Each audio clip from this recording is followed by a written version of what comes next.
3, 2, 1, 0. All engine running. Liftoff. We have a liftoff.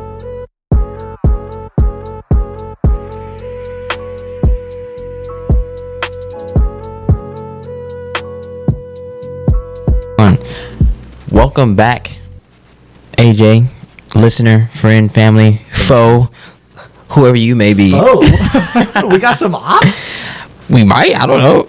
You got ops? I don't think we've been grinding enough to have any ops. Honestly, that is a very valid statement. And but if you're out there, we see you and we don't care. That was really loud. I don't know what happened. But yeah, welcome back to Listen to Blessings, everybody. We have it's been an interesting 3-4 weeks, honestly. I'd say so. Yeah, we had been hectic. Had a hurricane roll through. That was a Category 1, and nobody thought anything of it, and it absolutely wreaked havoc on all of Houston. How long were you out of power? 6 days. Yeah, I think we were 5. Yeah, we were 5 days. But I had a trip plane to Atlanta, so I was only out of power for like Monday, Tuesday, and I got back and power was on Sunday. I was like, blessed. Say less. Because lessons. Speak on it, bro. Speak on.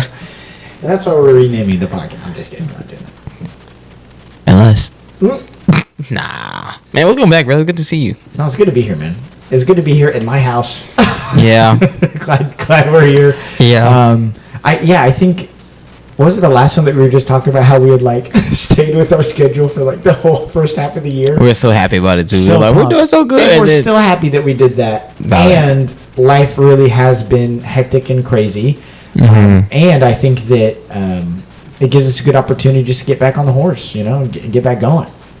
Absolutely. Sometimes you get knocked off, and that happens. And we'll probably talk a little bit about what our weeks have, mainly looked like, because I know that you and I's schedule have been just destroyed recently. Yeah. But we're here now. We're here now, and we're thankful. And like I said, look, it's our time to shine. Oh, what does that mean? I don't know. But let's unpack that. Nah, but what we were talking about before we started on here, bro, Which thing? Okay, we talk about a lot of things, but I'm about to go on a rant. I was like, you know what? I'm going to save it. I'm going to save it for the episode. I absolutely abhor, I hate, capital H. I don't hate many things, but I hate this. I absolutely hate how I can hear a secular song for 0.3 seconds, and I memorize every single piece of that thing. And it plays over and over and over. I'm just like, why am my ear so tuned to grab onto that? And it takes me a while to memorize a worship song or a Christian rap song. But give me a secular song, my brain's like, we automatic memorization. Do you think though that maybe like artists now have mastered a little bit more of how to make things super catchy? Oh, 100%. I feel like everything is geared for like the TikTok. You know what I'm saying? Yeah, like you catch snippets and you're like, oh, that's in my head forever now. Mm-hmm. Because I feel like at least in my experience, all the like super newest, biggest songs are all things that like they just have a really catchy hook, and you listen literally once, and you're like, I think I'm gonna know that for the rest of my life now. Yeah. But maybe it's because your flesh just be loving that secular music, man. Gotta tell your flesh to shut up. Oh. Okay. Really, you gotta tell your flesh to shut up that's sometimes. For free. You gotta tell your flesh to shut up sometimes because you too loud. What is that? Yeah, if you can hear some sort of squeaking right now, I'm sure that's the fan? No. I think they are collecting trash. I think they're pushing like a big old like dumpster thing. Dude, that can be ominous at night. It is sometimes. It's like, is that the hash slinging slasher? Hash ringing. The dash dinging. But yeah, I mean, unfortunately, our bodies are, I think, a little bit geared to just hold on to stuff that we shouldn't. Don't eat the fruit. Adam, looking at you. But some of that stuff is unavoidable, though. What do you mean? Like, for example, remember when we did the music fast? Yeah. We were specifically, it was a challenge by Jackie Hill, and she was like, I challenge y'all for 30 days not to listen to any secular music, just anything glorifying God, or no music at all, whatever. And so we did it, and I was like, okay, it was fairly easy, like on my own, not to put on whatever. But you go out in public. Yeah. Dude, every restaurant you're in, every fast food place you're in, grocery stores, sometimes we'll be playing music over the top, every clothing store, wherever you go, it's something secular. I'm just like, okay. And it's interesting, though, because even though I wasn't trying to look for those things. Those things were still there. So it makes you think about the verse where it talks about be in the world but not of it. Yeah. And so when I'm in the world, like I have to protect myself to a certain degree from things, but also I feel like the Holy Spirit also protects us from things to a major degree that either A, we're just oblivious of, that we're not attuned to like listen for and look for, because at the end of the day, what you're gonna see and hear what you're looking for. Yeah. So if I'm open to, okay, like I really want to hear this song, or if my heart is like beating to the drum of secular tunes, no matter what, I could be in a crowded room and I hear a certain song, the room's gonna quiet down and I'm gonna lock into that song. I'm like, ooh, I like this jam. And everybody's like, what you doing? You don't hear that music? No. And then when you say it, like, oh yeah, now I hear it. Yeah. Because that's what my ears are tuned to. No, it makes sense. I mean, I think a bigger question is like, you know, potentially, because when we did that fast, kind of similarly, at that point, I mean, anytime I was playing any music, it was always worship music. And so it really wasn't a big change for me, but it made you more aware, I think, of your surroundings when you're out in public and at different areas. And what was the most difficult part about it was when you heard something catchy out in public and then you wanted to listen to it, like the whole song or something, or something, it made you think of a different song. And I think it points out more this idea, because I think we look at being in the world probably a little bit passively. As in, like, we just kind of exist. Yeah. But, like, the world isn't passive towards you. True. Like, it's trying to disciple you into something. Right. And, you know, that doesn't mean that, like, your local grocery store worships Satan and wants you to do that. Like, not always. Not always. Even as far as things when it comes to dealing with lust and temptation and stuff, a lot of times the initial contact, so to say, air quotes around that Satan kind of puts in front of you is something that happens in your regular day that isn't, like, crazy. But it just might plant a seed in your head, and his angle is to get you to do something later when you're by yourself. So maybe things like those fasts really reveal to us how much we tend to meditate on things throughout the day, even unintentionally. But by that same kind of metric, what would happen if you intentionally chose a verse to meditate on instead? Like, what would that produce? Because clearly, I think it's showing that we are prone. I don't even know if prone is the right word. We're built in such a way that what's planted in us will produce fruit. Like, it's just what you put in, it comes out, and we know that. So maybe there's some level of, let's be less passive in terms of, I'm just going to not do those things, to more active of, I'm just going to fill my life with the good things. Yeah, fill myself with more versus because people always say abstinence is the best deterrent, but it's not always the best. In some situations, absolutely. Like, if you don't want to be a drug user, like, don't do drugs. I just didn't do it. It's that simple. If you don't want to have sex outside of marriage, don't have sex outside of marriage. Right. Now, like, but in the specific example, like when it comes to music, like you said, you can just abstain from secular music, and there are probably studies done or just pure observation from what people in our community have done. Or can easily look online with people, because people love to talk about doing stuff like that. Yeah. And you can see this, or at least hear the contrast, like they talking about their mental space. They starting to realize, like you were saying, like the different things that were taking up their mind, what was being recasted throughout the day. And I mean, there was a point to where I was doing that regularly, to where it's like, okay, like I'll be doing something, next thing you know, this verse pops up, and I'm thinking about this verse now that I read a few months ago, or a verse I read that day or that week. And like, also right now is what I'm experiencing is like, man, Instagram has mastered my mind, bro. Like, it's bad. Like, Instagram Reels has mastered my mind, because it's just like you said, that snippet. My brain has been trained. Like, I'm a true Gen Zer. My brain has been trained for that 7 seconds of attention span. So anything outside of that, I'm like, if it's not interesting in 7 seconds, I'm gonna listen to it. I'm already scrolling to the next thing. And now if you got something like a funny caption with the nice beat, I'm remembering everything about what I just saw, because it hits that part of my brain. Is like, remember, it gives me the dopamine, and I'm like, ooh, reward system, yay, yippee, here's a gold coin. Yeah. And so that's this song, I forgot, I don't even know who it's by, but it's just like, it's just so catchy, and the worst part of me is I like it. Yeah, like, definitely by Sabrina Carpenter, right? No, I don't know. Come on, don't lie. I've heard of her, but I haven't listened to any of her music. It's catchy. Is it? I'm not going to do it. I'm not going to subject myself to that. Subject is such a harsh word. I love it. I'm not going to yield. Okay, I've got this question for you. Go ahead. Because I think that we have seen, even over the past 5 years, like social media get so much smarter. Yeah. In a scary way. True. Do you think there's going to come a point where like there's really no benefit to being on social media for the average person? My gut reaction immediately, without giving it thought, I would say no, because just the way that society has went to like a uber techno driven society. Like, think about the hurricane. You have power and have Wi-Fi. Some people probably freaking out that you couldn't text people and all those different things. Some people probably loved it. Their phone probably, I gotta look at my phone today, and they actually got back to their roots of, being outside or just existing.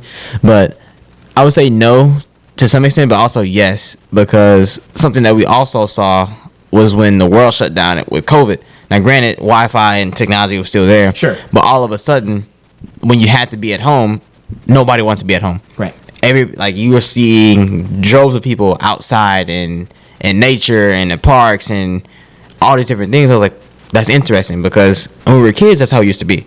Like, if you went to go to your friend's house, I mean, granted, we started growing up in the technology era, but sometimes you're called, but sometimes you just roll up. It's like, hey, is so-and-so home? Right. Yeah, he's home. All right.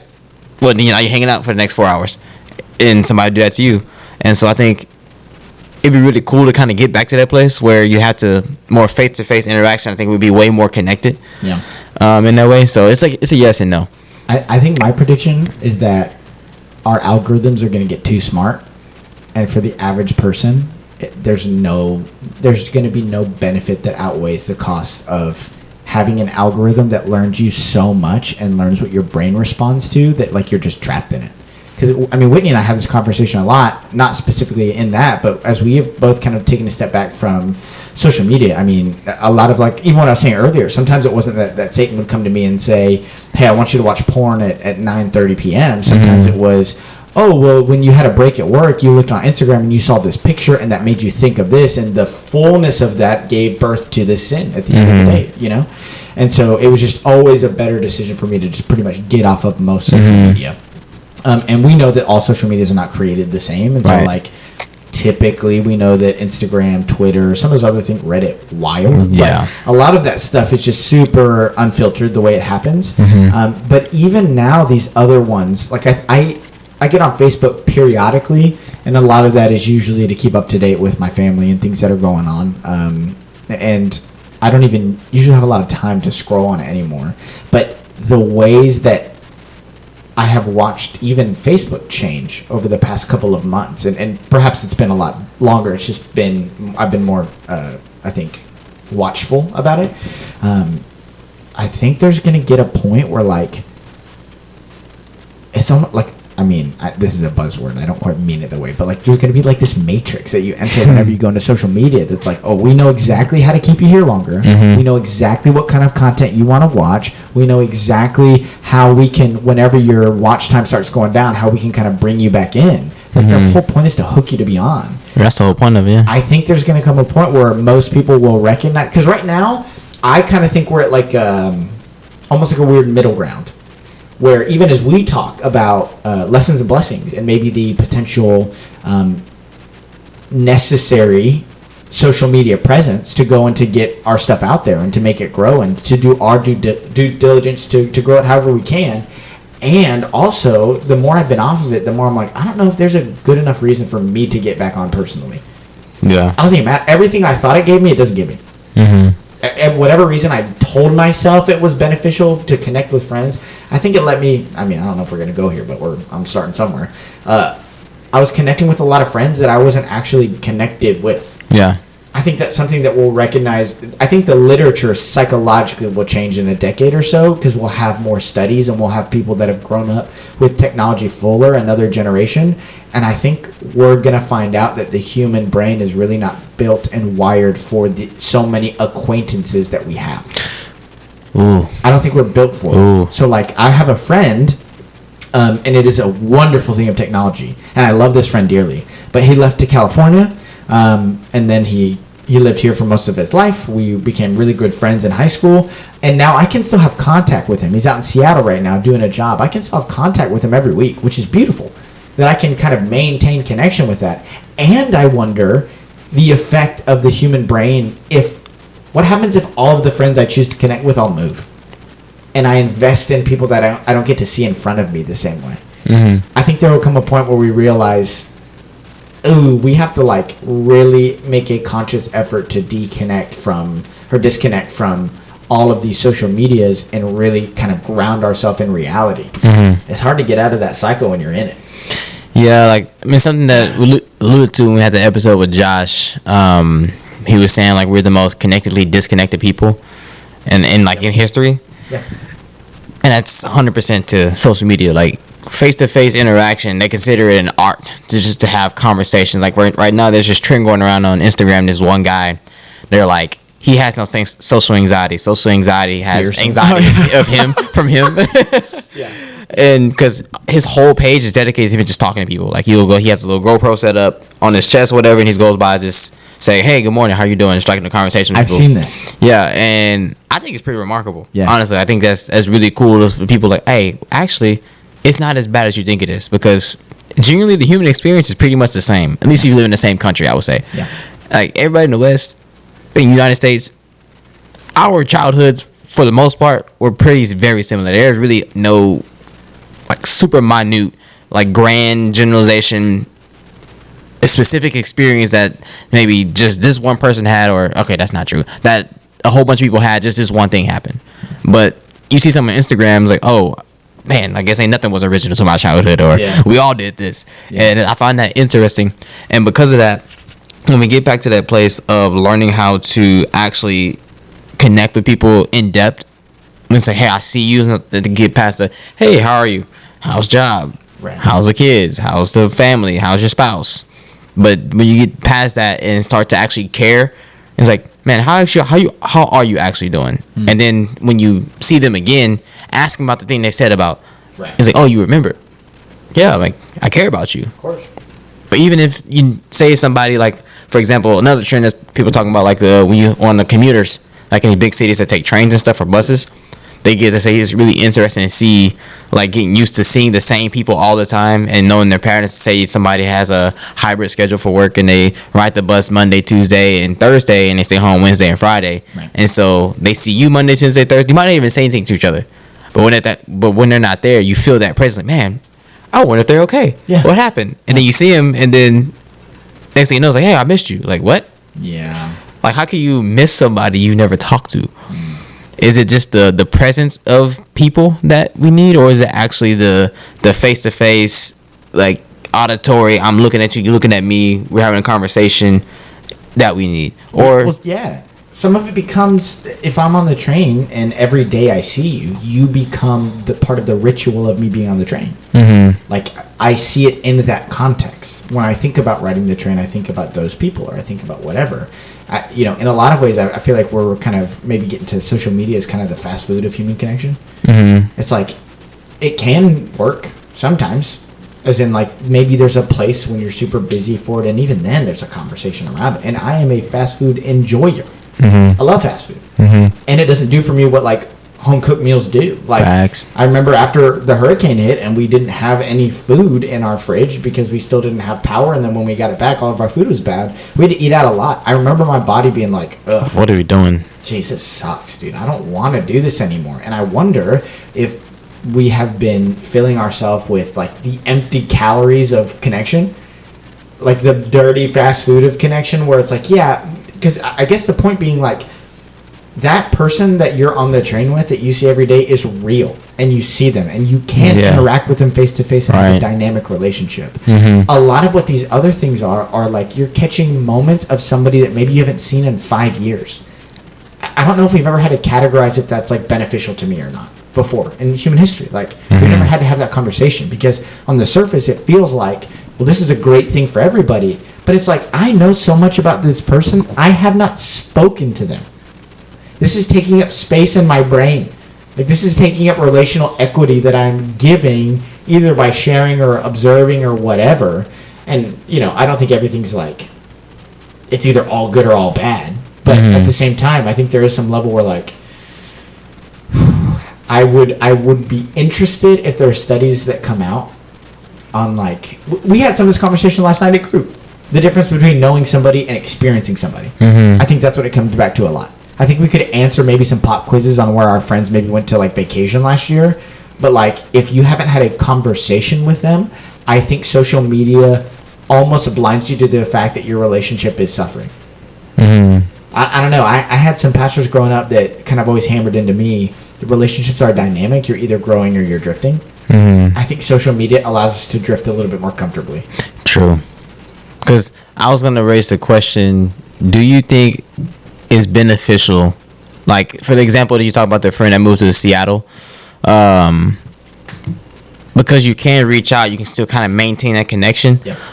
Do you think you would benefit from, say, having no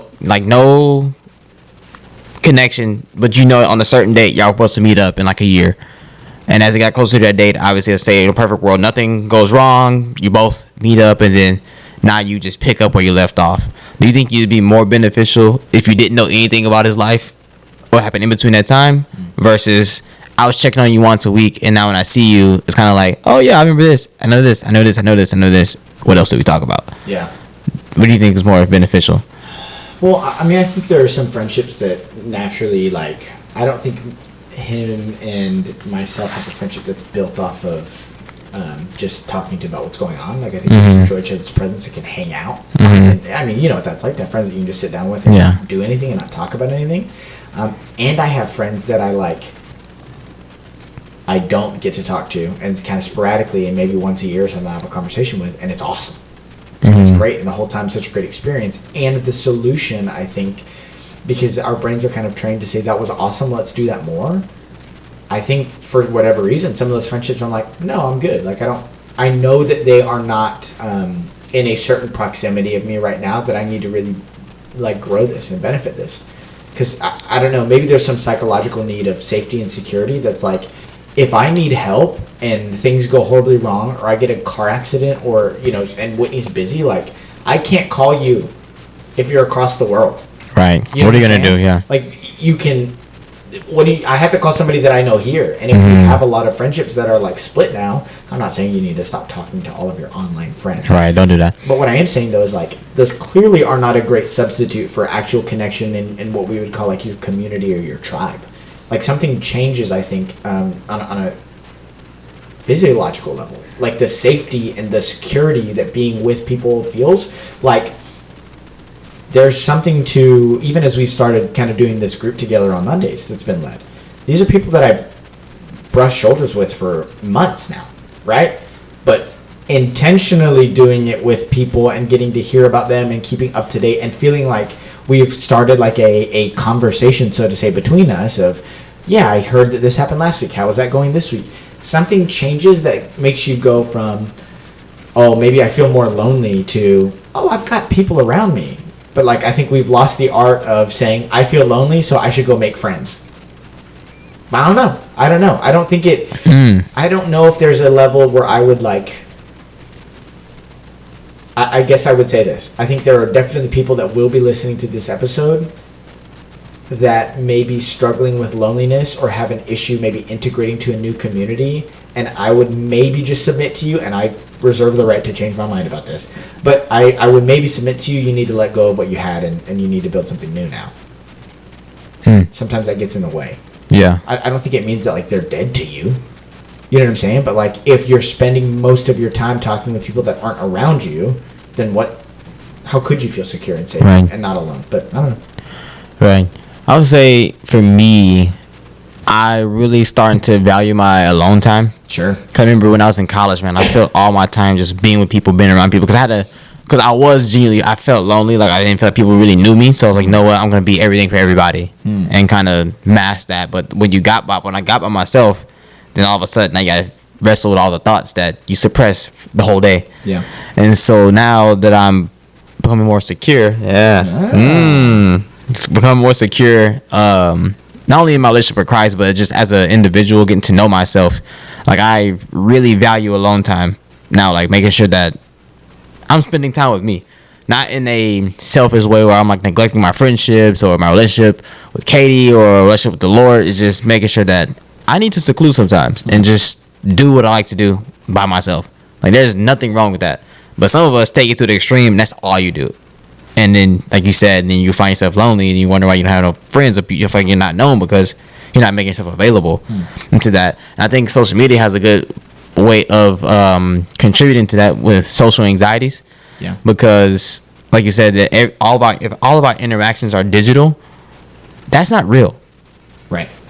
Everything you see on Instagram, TikTok, Snapchat, I'm gonna kind of exclude Facebook, and Twitter, or X, whatever you want to call it. Elon.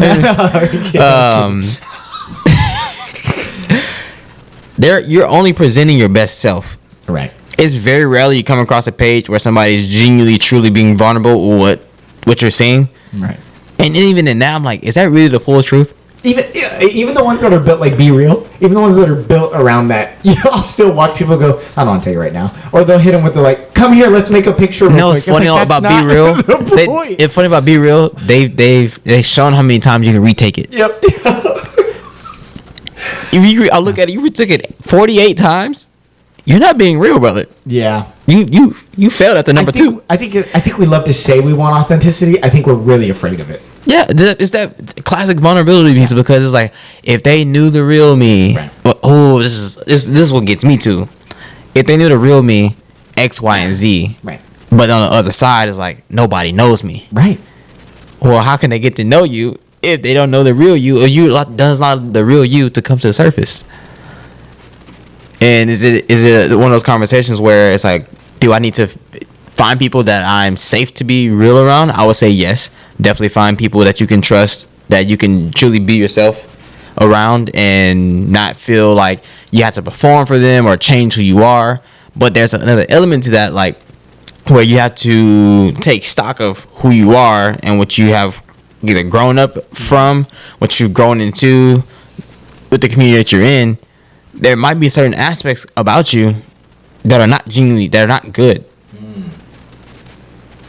But because nobody doesn't validate that, or they might come to like, hey, like, I see this in you, that ain't it. Yeah. But because it's not how you see yourself or what you believe about yourself, all of a sudden they're coming at you. They're trying to change you. Yeah. But what if that's what you need? Yeah. No, I literally, and I think to the listener, like, Sheldon and I are clearly processing these things in real time. Facts. So we might say some wild stuff. We're just throwing and seeing what sticks, trying to get an understanding. Do you think social media allows us to cling to a season God is telling us to leave? Does it allow us to cling to a season that God tells us to leave? Yeah. I would say oftentimes yes. How? For example, say you were, this is an easy one. This is an easy one because I'm speaking from my own personal experience.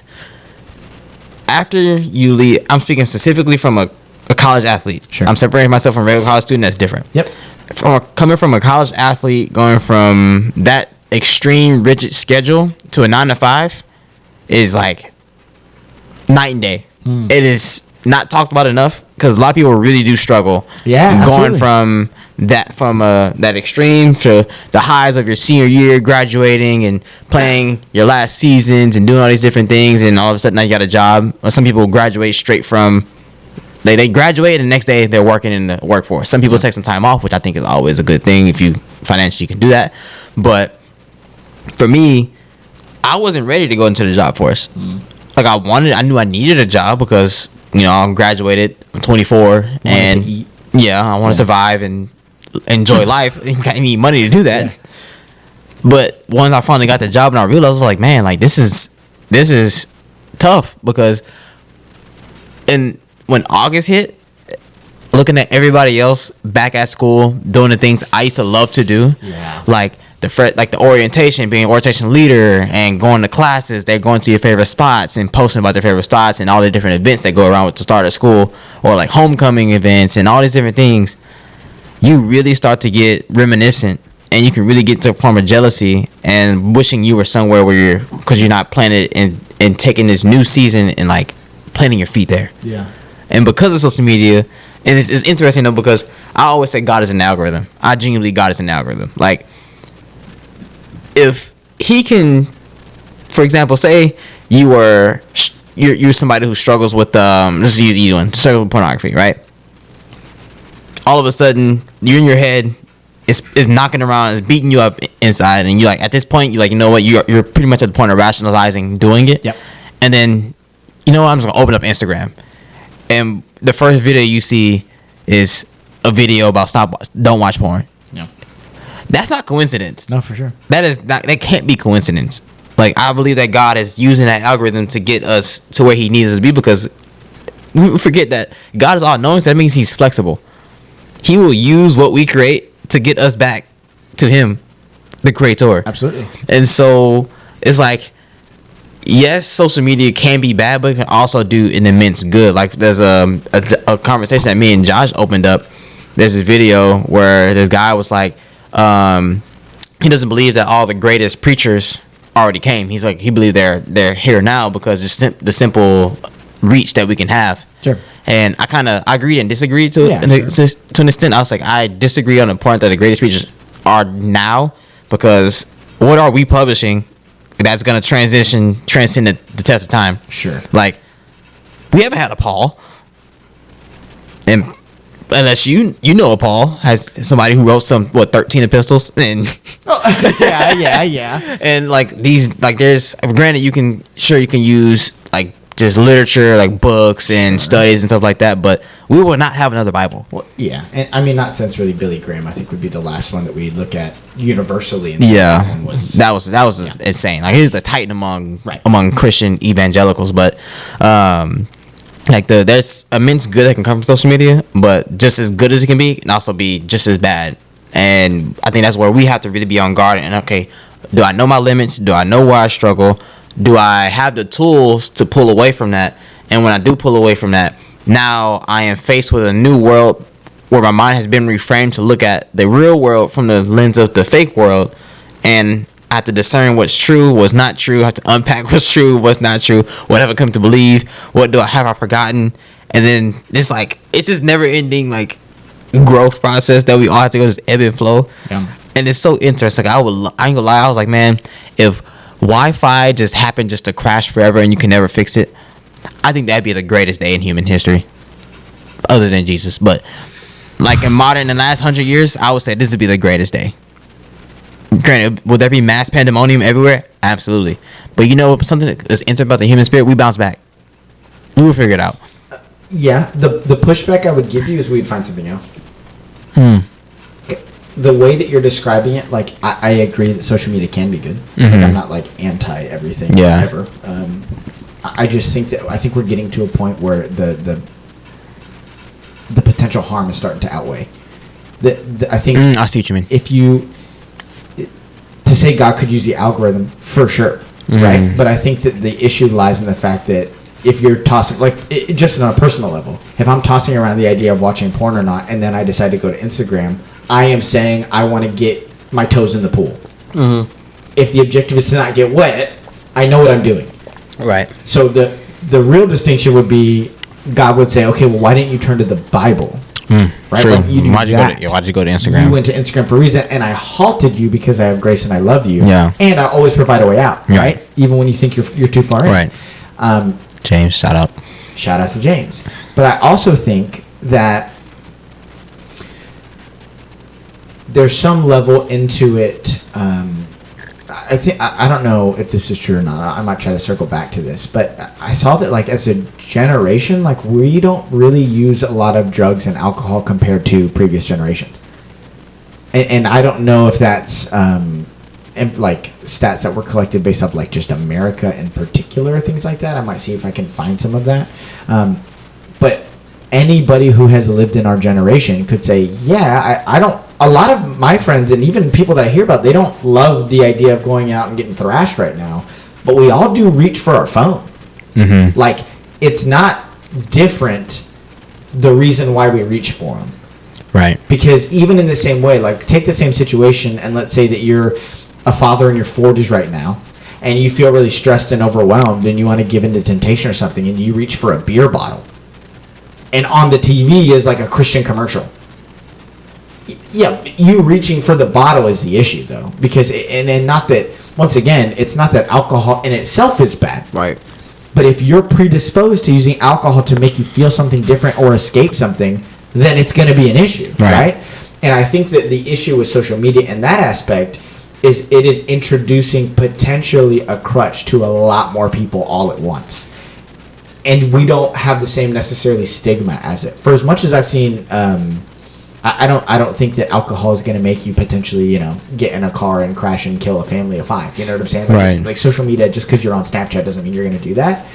But I think there's an internal death that happens as well.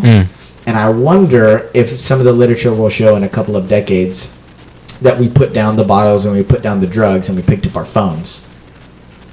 And we just did it. Because the thing is like, sin did not start with social media. Facts. It did not start with the internet, right? In a lot of ways, it was just the next form that it took on. I think the point that we've been making as well is for whatever's out there, God has a plan for it and Satan has a plan for it as well. Right. But a lot of people, too, talk about this kind of evolution of you used to have to put in a lot more elbow grease to, like, get some pornographic material. Yeah, you go to the store. You know what I'm saying? You Yeah. plan out your routes so people don't see you. You have to check it out. Somebody has Yeah. to. There's a transaction that has to happen, and They see you. No matter what happens, that person knows you bought it, Yeah. right? Yeah. Somebody knows, and they know what you're gonna do, right? And then you have to hide it. It's a physical thing that you have to hide. All of this stuff now, even as simple as if I wanted a cold beer, I might have to get up, Go to the store. go to the store. I'd have to buy it. I'd have to go put it in the fridge. I'd have to get up from my chair to go do it or whatever. We got our phones on us pretty much all the time. Instant access Yeah. is really one of the issues. I don't know. Whitney and I were talking about, like, the older I get, the more I think I'd probably advocate for everybody to have parental locks on their phone. Everyone. And that could be different for different people of Right. what that looks like. Right. Like, you should have a time of the day where your phone is like, okay, I'm done now. You don't need to be on it anymore. Right. If you're staying up on your phone past 10, why? Right. to what end? Like, Right. sure, there's benefit, but I feel like this unrestricted access to everything in the world, this unrestricted access to our phones, eventually there's going to come a point in time where you're like, dude, it's just like too much. It's too much. And maybe I'm just one of the earlier people in my generation to become the old crotchety person. And you're a boomer. Yeah, and be like, this is darn technology. These kids don't know how to talk to each other. But it's, you know, when we're not using those stereotypes, I think you look around and you do see a lot of people that don't know how to talk to each other. Right. You do see a lot of people that have a more intimate relationship with their phone than another human being. And I don't think that's a reason to say, like, you suck and their shame. Right. But I think there has to be a awareness. The reason why you gravitate towards that is because it fakely scratches the itch that you were created to have. It gives you a form of connection. It's a fraud. Yeah. If you A good use one, it too. in place, Yeah. it's a convincing one, right? Like, It looks like the real thing. It sounds like the real thing. It tastes like the real thing, but it's not the real thing. I know. I don't know. You know, like I said, I could come back a week from now and be like, well, you know, I think I probably went a little bit too hard on it. But I just, the way, if I could compare, like, what Twitter was when we were in high school. Man, Twitter was top It S tier, was bro. Elite. S tier. It was unbelievable. It was 2014 hilarious. to like 2019, dude. Oh my gosh, There was dude. some realness to it. There was Yeah. actual kind of conversation and dialogue happening. Yeah. It's a cesspool now, dude. Yeah, it's yeah. It might just be that these things that are created in the world, like, sometimes they just turn into those things. I don't know. Like they're predisposed by the people who have created them because Right. we're all human, we're all fallible, and all sin have sin We nature. will do it. We're Yeah. gonna do it. Historically, that's Yeah. what we do, right? So I don't know. I think there is a question because I have been on record many times talking about the potential benefit of social media. But even if I took it to the extreme, it's like, what if we made like a Christian social media that was just about people sharing like testimonies or sharing verses, and maybe you don't even film yourself, whatever thing you want to try to do to put a parameter on. I would still probably point out that you would then substitute that for an actual daily time with God. And nothing's going to substitute that. Right. So I think what we're really getting at there is that a lot of people are not gonna like this. Our phones are massive idols, Yeah. and they're so big you can't even see it as an idol. Well, if everybody's got one in their house, it doesn't feel weird, right? If everybody's doing it, it's everybody got it, then it can't be idle, right? You know what? I would put it even further. I would put it this way. I think a lot of us, myself included, have made a lot of prayers that start with, God, I'm here, I'm available, I'll go anywhere, I'll do anything. And if he asked me to go to a flip phone, I genuinely, I'll be like, no. yeah. I don't know if I'd say yes. Yeah. Which is like, what are we talking about? And that's real. It was me too. I'm in that boat. And the verses, right? I mean, it's astounding when you compare them.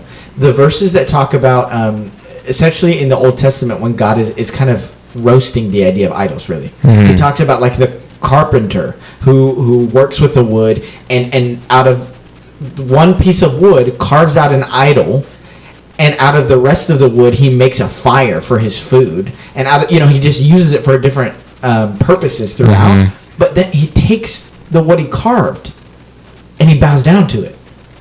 The same thing that he used to build a fire, the same thing that he used to build, whatever. Like, why is that more important? I had this thought the other day where I'm like, bro, this is literally just a different combination of a lot of things that are already around us. Like, I wouldn't bow down to a piece of Tupperware. You know what I'm saying? Like, I wouldn't do that. Woo! But that'd be hilarious. Anyway, sorry, that's funny. I wouldn't do that. Yeah. I wouldn't bow down to a lot of other things, but when you combine them in a certain way that makes it an iPhone, He's like, I might. Yeah. I might. Yeah. But the ridiculousness of it is what God is pointing out. He's saying some of the stuff you used to store your food, bro. Yeah. And now you want it to save you? Yeah. I genuinely, that's just your thought of the day, your question of the day. If God asked you to go back to a razor, would you? Yeah. Like, forget all of these things. Like, would you go on a mission trip? Would you work it? Like, all have the right time. Would you go back to a razor tonight for Jesus? Because I had this thought. I think if Jesus, obviously I'm not being heretical right here. Calm down. If Jesus didn't ascend back to heaven and instead, let's say the Mormons were right? He goes to the North America to start preaching to the freaking indigenous people. Sure. And they have social media. I think like the ministry of Peter suffers because he could just watch Jesus. He could just watch Jesus do ministry and be like, I wish I was there. Yeah. Or I wish I was doing it with him. Or, oh man, maybe I can reach out and call him every day to make sure I'm doing the right thing. Like, it stifles you a little bit. Yeah. So I don't know. I get it. I use my phone to get on the Bible. I listen to podcasts on it. I'm not saying it's all bad. I'm just saying if he asked you to put it on the altar, would you? Yeah. And I can't confidently say no or say yes. Yeah, I'm right there with you. And now it's starting to beg a deeper question. Is like it's starting to beg a deeper question of as we were going through this and as we were weeping our way through this. Yeah. Oh no. It was like genuinely, I think. Oh my goodness, because I know I've been in this boat for like the last 3 months. Like and there straight it is. up. Like I've been in this boat for the last 3 months straight up. I have stifled my alone time and replaced it with everything else. Boom. Alone time with God, not just myself, but my personal, intimate time with God. I replaced it with literally anything else. That's why a phone can seem so bad. Because say, for example, going back a little bit, if we put parental controls on our phone, okay, at 9 o'clock I can't use my phone. What I'm gonna turn on? The video game. Yep. What I'm gonna turn on? Netflix. Yep. What I'm gonna turn on? TV. Or the radio, whatever. I am going to feel that time that I'm not doing this. Yep. Instead, what would it look like if it's like the idea of fasting from food? Okay, the time that I will be eating, I'm praying, worshiping, reading the word. What does that look like? Or if I just committed to it like a certain time, like when you do a phone, like just a media fast from your phone. It's crazy what you see is there are certain times of the day you didn't realize it's automatic. You're going to pick your phone at the exact same time every single day. Yep. Like, or you do certain things, you're going to pick up your phone. You sit down at a table to eat some food, you're going to pick up your phone. Yep. You're going to go take a dump. Guess what? You're scrolling through memes or whatever it might be. And when you take that out, you feel the awkwardness of like, what do I do with myself now? Yeah, I'm lost. Like, who am I? Yeah. And going back to something you said very early on, like the world is discipling us into something. Yep. And that's something, if you really peel the curtain back and look at your life, that's why a lot of us really don't like the way we look when we look in the mirror. Because we're not being formed by Jesus, we're being formed more by everything else, but we're only being formed by Jesus in the ways that are visible. Like, I'm a regular churchgoer. I serve. I give to the poor. All those things are good. But what does your actual soul look like? Like, what does the condition of your heart actually look like? If you actually to go in and look in that and see that, are you actually willing to sit down and let God call out your dirty laundry? Most of us say no. Like, I've been avoiding it. Yeah. I got to one point where I was like, okay, God, you can do whatever. I'm cool with it. And I was actually enjoying it. But then I got out of that rhythm, of that routine, and I went back into legit I would call it out my worldly, my fleshly routines. And now God wants to usher me back into that. I don't want to do it. I don't want to be disciplined again. I don't want him to go into my heart and have to pull up all these different weeds. I don't want to go through that pain again. Because at one point, I got not used to the pain. It's going to sound really weird. But I started to enjoy the pain of God pulling things out of my flesh and him putting things of the spirit inside of me. Yeah. Like, it sucked. Don't get me wrong. Like, having to come face to face with some of your greatest mistakes, greatest regrets, things that people did to you, said to you, and vice versa. Like, that sucks. But the joy and the peace and the characteristics that he gives you, but ultimately, like, the grander view that you get from those things of him is incomparable to the pain that you have. Yep. But I've convinced myself that it's not worth it because I've made everything else more important. And that's something I'm really struggling with right now. Like, my flesh is fighting it so bad. Like, it's like, hey, you don't have to do that. My biggest problem is let's try tomorrow. Yeah. Let's try tomorrow. Yeah. Let's try tomorrow. Yes, there is grace. There is mercy. But me, I'm procrastinating. At this point, I'm calling myself out. Like, this, there's grace, there's mercy, and there's rebellion. Yeah, I'm calling myself out. I've been rebelling. Yeah. And it might not look like I've been rebelling to other people. Bro, you're still doing this, you're doing that. I know internally what God is asking me and what he's like, if genuinely feels like the Holy Spirit's like, bro, I miss you. Like, I want to talk to you. Like, I want to have a conversation with you. And I just like, I've had him on Do Not Disturb. Yeah. I had him on Do Not Disturb. And I only take him off when I really need something. Ooh, I'm a scoundrel, bro. Like, I'm a scoundrel, bro. I'm a scoundrel, bro. And right. And I'm airing myself out. Like, you're right. I know I need to do something different. Like, this is me, Lord, convincing. I can find confessing and repenting, convincing. Yep. New word just dropped. God, you know what I was trying to say. Y'all need to convince tonight. And so, like, no, you're right. Forget, like, for me, at this point, if I go another day and be like, I'll try it tomorrow, I'm putting too much on God. Like, I don't care. Because I know what I need to do. I'm just not doing it. There's a difference between knowing what you need to do and not having the ability to do it versus knowing what to do and not doing it. Like, just not doing it. That is a direct affront, and you're challenging God's like, hey, you're telling me and asking me to do this thing, I'm going to do my own way. And that's 100% pride. Like, there is nothing else. And we know what the Bible says about pride, how much he hates pride. Like, God opposes the proud. Yeah. Just because you are his son or his daughter doesn't mean he's not going to oppose you. What if your biggest enemy right now is God? I remember I heard that when Pat said that like 2 months ago. I was like, yo, I've never thought about that. But what if my biggest enemy right now is God? Yeah. And he's like, hey, because I'm being proud, I won't humble myself. And he's giving me opportunities to, because the moment he has to humble me, I'm going to hate it. Because when he humbles you, it's public. It's not private. Yep. So if you're listening to this and you're in the same boat as me, do what God is asking you to do right now. Like, honestly, turn this podcast off. I don't even care if you get to the end, bro. Like, go do what God is asking you to do. Like, I'm legit, like, you know what, bro? We're done. It took 50 minutes for us just to get to, hey, just do what God's telling you to do, man. Like, oh my goodness, but you're right, bro. And I would point out this, because I think that sometimes we kind of get caught up in this, sometimes God will allow us to have this, like, thought and this clarity of life as it really is, right? And then I think we have a hard time kind of nailing that down practically. I would contend that a lot of the stuff that we talked about and being enslaved to some of these other things, whether it's your phone or, I think that's a big reason why God gave us fasting. Like, I don't think in America, a lot of the American Christianity here would make the connection between the two. But I would argue a lot of our issues saying no to our phone is because we don't say no to ourselves. We don't say no to yeah. our stomach. Yeah. And some of what we even talked about last night at group was when you media fast, you can still go and do something else. Like if I'm media fasting, I could still go and play like way too much pickleball. You know what I'm saying? And just like avoid all my responsibilities. Yeah. I could replace it. I can't replace my need to eat. Yeah. I cannot outgrow it. I can't distract it with something else. I have to intentionally lay it down. And I think this, I mean, it reminds me of scripture that talks about their God is their bellies, right? Like this idea that they're enslaved to it. Yeah. I think you have a hard time saying yes to God and no to your flesh because you still feed it every time it wants.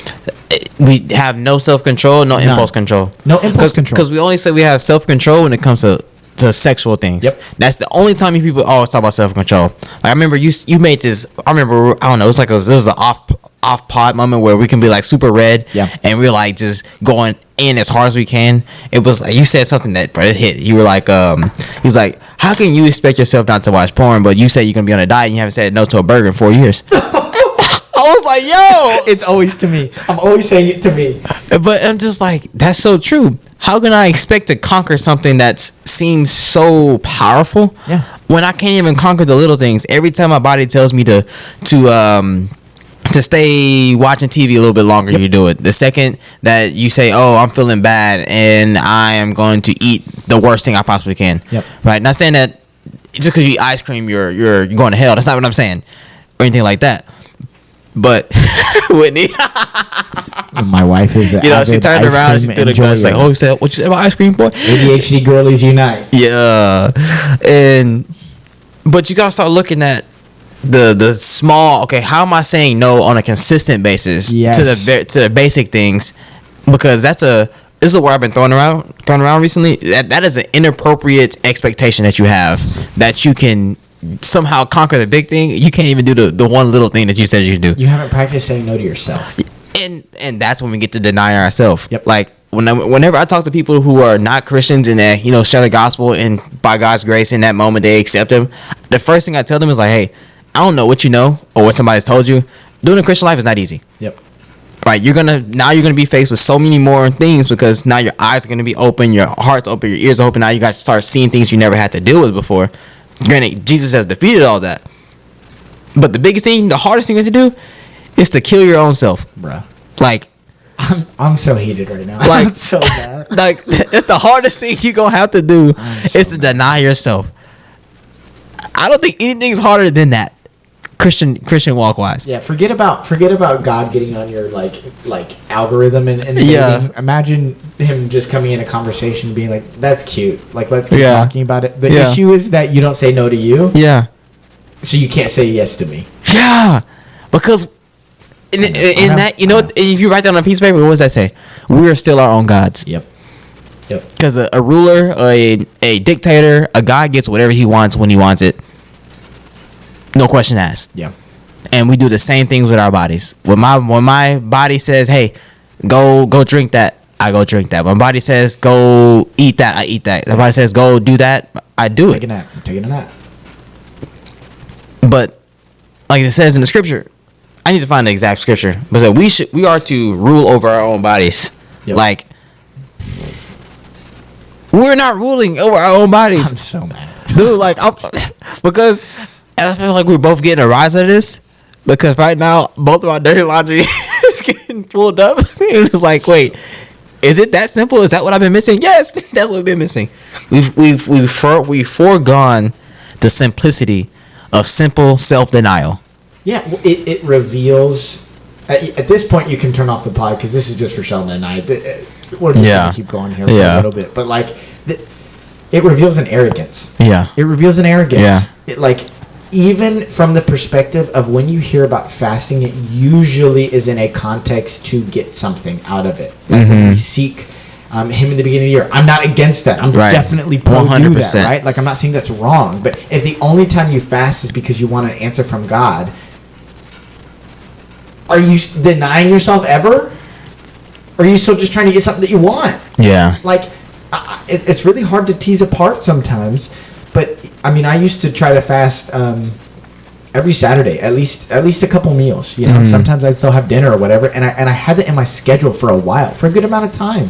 And I don't even think, in the moment, I recognized But at some point, I just stopped doing that, and I just didn't fast anymore. And now I'm like, bro, I fell for it again. I just had this conversation last night where I was like, sometimes you read like in Nehemiah, we're all Nehemiah right now, and Nehemiah quotes these verses talking about God in Deuteronomy, explaining to the Israelites that they're gonna drift and they're gonna worship idols, and then he's gonna have to give them discipline. Yeah. And I always wonder what it'd be like to be Nehemiah reciting these words, being like, oh my gosh, we did it. We were right there. Did it again. Yeah. It's exactly how I feel right now, where I'm like, I did the thing again. I stopped prioritizing you in the fast, and I'm not trying to be legalistic about this. I'm just trying to say, we come in with these kind of grandiose ideas of like killing sin in ourselves. You can't kill sin if you're not willing to inconvenience you. Like, you can't kill it if you're not willing to say no to you. Yeah. Because that's part of you. It is part of you. And I think there has to be a level where, like, unfortunately, let's not even talk about going down to a razor. It's like, would you skip a meal? Right. Would you not eat for a day? And I get it, man. Like, it sucks that I even feel the need to be like, I know some people have certain restrictions and some people have some things going on. Man, I'm just saying, like, if you don't make a habit of saying, I am going to join Jesus on the cross to myself, I'm going to die to myself, I don't think any of the things that you want to become are going to happen. At least because of you, they're going to happen in spite of you. Right. So just, if there's a takeaway from me this episode, it's like, just commit to fasting. And most of the time, this is where I think a pastor might soften the bullet a little bit and be like, do a media fast, do a whatever fast. I'm just going to say, if you can't stop yourself from eating, let's not move on until that. Let's stay there for a little bit. If it's just because you want to be rebellious and you love to eat, then you're the perfect person to fast. Like, that's what it's I'm pissed. I'm just mad. Now I want to give a verse that came to mind. It's in Colossians 2, verses 20 to 23. I'm going to read it. ESV version. It says, if with Christ you died to the elemental spirits of the world, why, as if you were still alive in the world, do you submit to regulations? Do not handle, do not taste, do not touch, referring to things that all perish as they are used, according to the human precepts and teachings.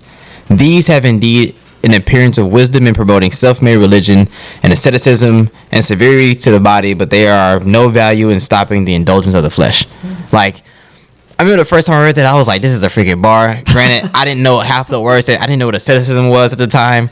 But, like, what we're saying is you shouldn't go into this if you are feeling the Spirit and it's prompting you to, okay, practice what we're literally about to start practicing as soon as we get out, because we got to have a more in-depth conversation about where the heck we've been.